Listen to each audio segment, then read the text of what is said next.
Do you want to build out an auditing system, maybe for something like ISO 9001, and you want to do this using the products you already have inside of Microsoft 365?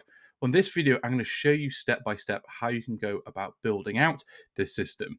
My name's Dougie Wood. I'm a Microsoft MVP and I specialize in building out SharePoint solutions. I've been spending the past 20 years doing this, and it's something that I help customers all around the world to achieve. So if you would like to book in a free consultation, there's a link in the description below where you can book in a meeting with me. Let's dive in and take a look at how you can build this audit system. So this is a follow-on video after I built a non-conformance reporting system, which has an NCR register, an investigation log, and corrective and preventative actions. So if you've not yet watched that video, go and check that out. But I'll show you exactly how I've built out this investigation log, as well as the corrective and preventative actions that you're going to need as part of this auditing system. So if you've not watched that video, go and check that out first, and then come back to this. Now, the starting point of the audit is going to be to create the audit configuration area, which is a SharePoint list. Now, actually, the audits are going to be made up of two different lists. One list is going to be for configuring the audit, so it means you can be working on an audit before it goes live. And then we're going to have a separate list, which will be our live audits, which is actually what we are currently auditing. So it basically means you can move a pre-planned audit log from the config area into the live area. Now you can see I'm adding some new columns in here. So I'm adding in things like, I renamed the default title field to be audit reference. I'm going to add some other fields as well in here. I mean, it's completely up to you, but common fields that I see, things like system, clause, documents are actually going to be audited. The planned date, so we can add some date fields into here. But as I say, it's completely up to you. Every customer that I've worked with does actually want to have slightly different columns that they're using as part of their audit. So this is probably about 80% of what you might want, and then you might want to change some of it as well. Of course, we want things like status. So we want to know where it's up to. So by default, we're probably going to make it not started. Then we're going to say it's in progress or it's complete. But again, if you wanted to have slightly different options in there, maybe it needs to be checked before it's completed or something like that, you could add that as well. We're also going to have some people fields, so we can have things like an auditor, so who actually is the auditor, and the auditee. So these are going to be people fields that we're going to look up. So this is looking up based on the kind of users in our Microsoft 365 to tag them, so we can see their profile pictures and contact details. So this is what the form looks like. So if you were to add a new audit item into our configuration list, this is what it looks like. And essentially, I just need to fill all this out. And in good kind of fashion, I've already got a kind of a Word document off screen, which I've got all of my kind of sample data that I'm putting into here. So I'm just going to be filling out this form just to show you what this looks like. Of course, I mean, it's set to American date and time here, but we can set that to any time zone. So later on, I'd likely change this to be the UK time zone.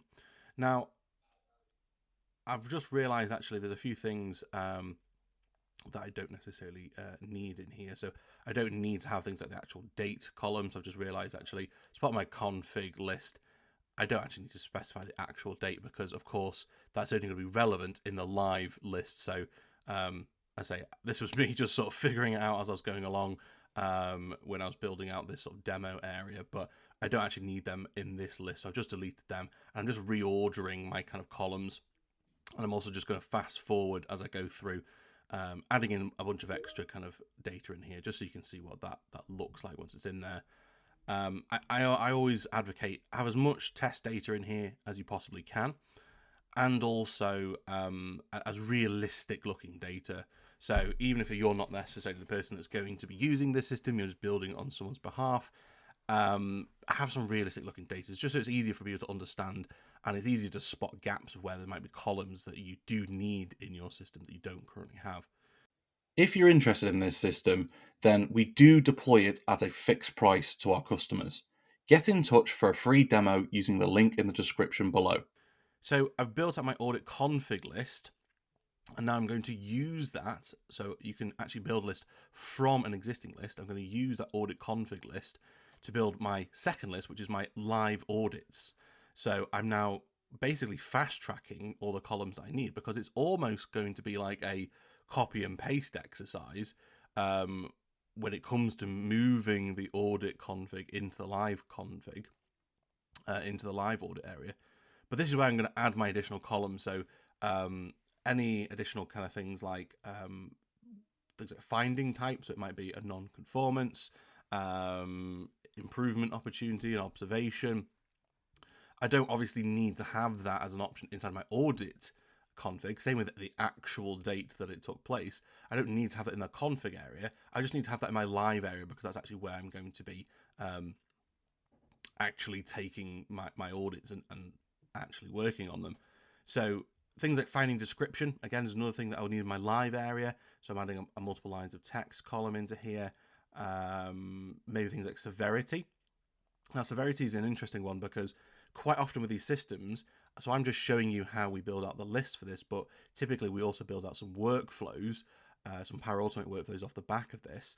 And the things like severity would actually influence things like the workflow. So as I say, we'll build out some automated workflows in there, and dependent on the severity, it might escalate it. Now you can see what we would then do in the real world is we would go to audit config, click on automate, and it would then copy automatically all of the audits from the config into the live, and then it's just a case of going through and actually actioning them, adding the dates, the findings, and this is now simulating what it would look like to actually complete an audit item. We can also add comments. You can see there's a comments box on the right hand side, so you could put the finding description in there, but you could also add a comment in here if you wanted to. As I say, we can also make some notes inside the comments of that record for that item as well. You can also add attachments as well, and you can also potentially link that audit to an NCR register item or an investigation log item, and link it into the overall NCR and CAPA system that we were looking at building out last time. So one final thing then. So we're going to look at, we can create views inside our audits.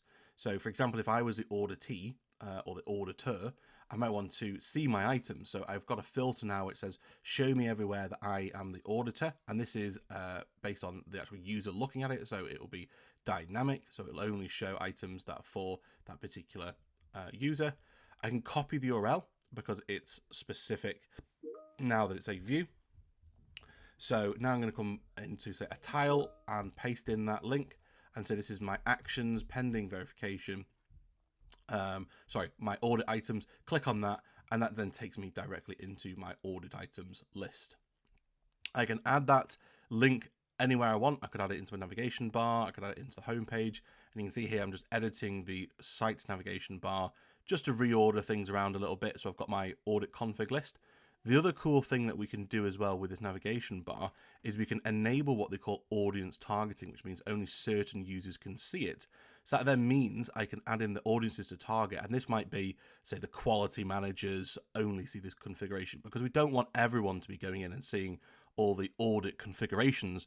We only want the people to actually go in and see the live audits. So we can hide that audit config button to only certain groups of users, so only certain people can go in and plan an audit going forward as well. If you enjoyed that video, please do subscribe. Also, continue to watch me build out a QMS in SharePoint by clicking on the video on the screen now. See you there.